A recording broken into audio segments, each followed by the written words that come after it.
wabarakatuh. Kami dari kelompok 4 ingin mempresentasikan tentang surat bisnis yang beranggotakan saya sendiri, Hoirunisa Tivia, Nura Syifa Alvan, Syafira Nurhaliza, Vicky Anisha Alifianti, dan Winda Tatiana. Surat bisnis. Surat bisnis adalah surat yang digunakan orang atau organisasi untuk menyampaikan informasi tertulis dalam kaitannya dengan penyelenggaraan kegiatan bisnis. Fungsinya sebagai alat komunikasi tertulis untuk berbagai tujuan bisnis dan dunia kerja. Tujuannya menyampaikan informasi. Surat bisnis adalah dokumentasi yang bisa disimpan bukti informasi komunikasi dengan pihak lain. Manfaat surat bisnis. Yang pertama itu alat untuk menyimpan pemberitahuan, permintaan, atau permohonan, pikiran atau gagasan yang berkaitan dengan masalah-masalah bisnis. Misalnya surat pesanan produk dan surat penagihan. Yang kedua itu sebagai alat buku tertulis, misalnya surat perjanjian jual beli, surat perintah kerja, surat kerjasama, dan lain-lain.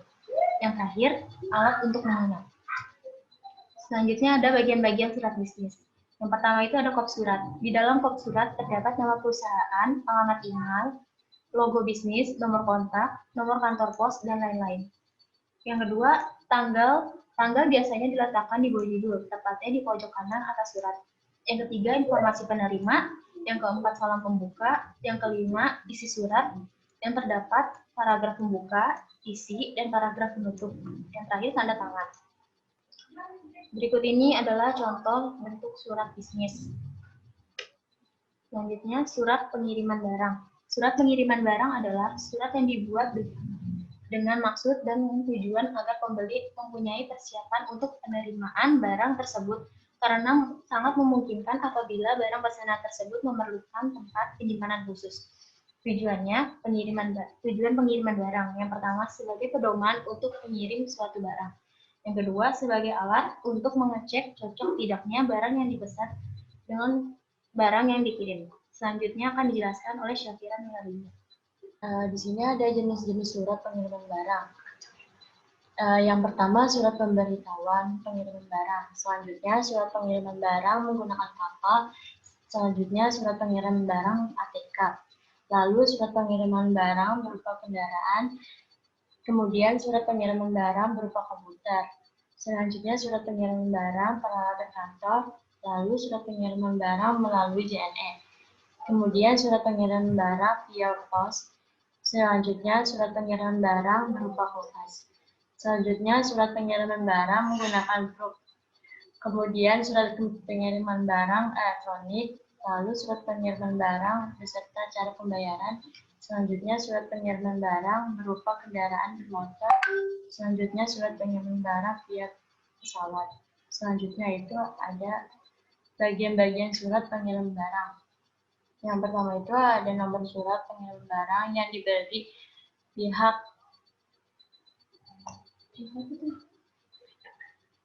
vendor dan ekspedisi. Yang kedua nama barang, yang ketiga alamat perusahaan, yang keempat nama perusahaan pengirim, yang kelima jumlah barang, yang keenam berat barang, yang ketujuh keterangan lainnya terkait barang seperti harga atau jenis barang, yang ke-8 tanda tangan pihak penerima, pengirim, dan vendor. Yang ke-9 ada stempel vendor jika diperlukan. Di sini ada contoh surat pemberitahuan pengiriman barang namanya full box card.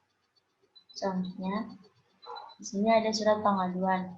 Pengertian surat pengaduan adalah surat yang dibuat oleh pembeli yang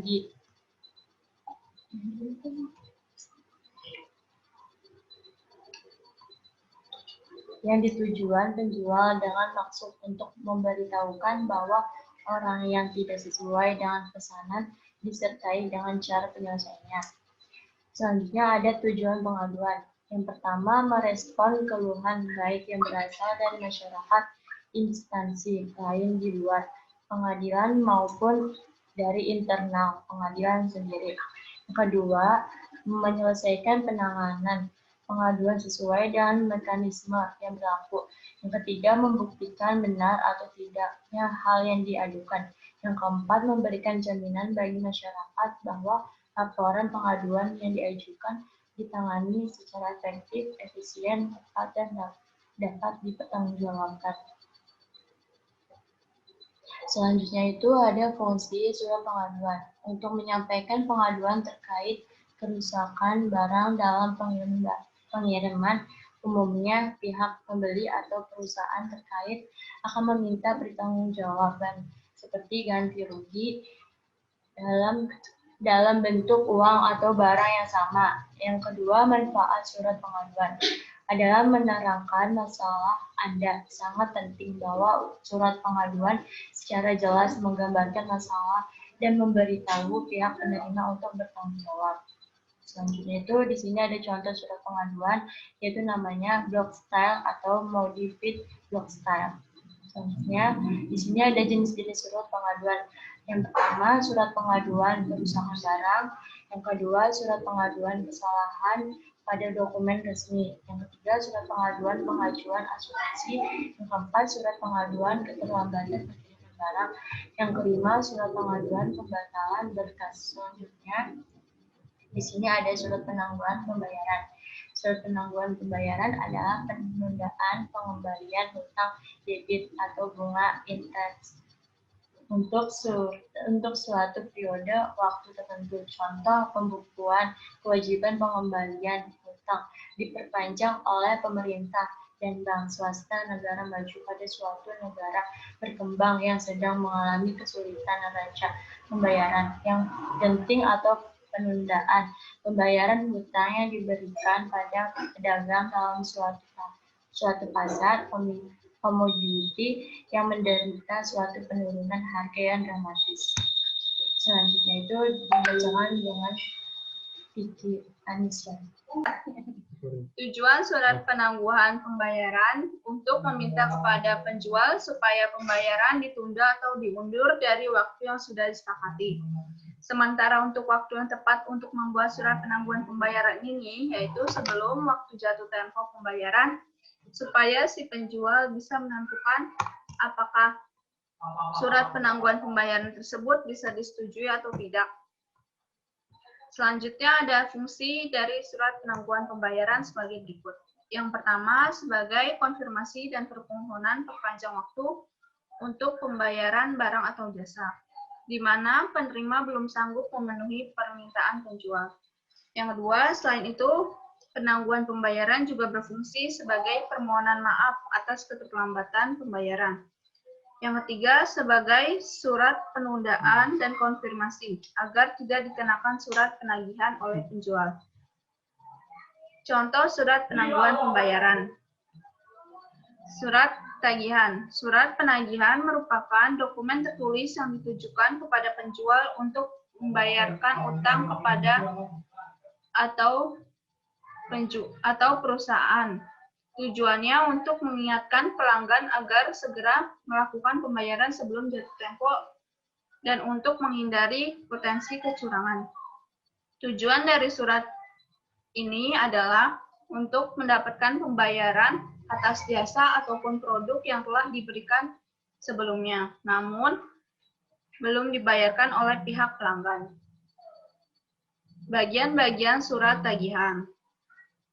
Yang pertama ada kop perusahaan, kedua tempat dan tanggal surat dibuat, yang ketiga nomor perihal dan lampiran, keempat pihak yang disetujui, kelima pembuka surat, keenam isi surat, ketujuh penutup surat, dan kelapan pengirim. Jenis-jenis surat tagihan. Yang pertama surat tagihan pajak atau STP. Yang kedua, surat ketetapan pajak kurang bayar atau SKPKB. Yang ketiga, surat ketetapan pajak lebih bayar atau SKPKB. Yang keempat, surat ketetapan pajak nihil atau SKPN. Yang kelima, surat ketetapan pajak kurang bayar tambahan atau SKPKBT. Berikut contoh surat tagihan. Sekian presentasi dari kami, kurang lebihnya mohon maaf. Assalamualaikum warahmatullahi wabarakatuh.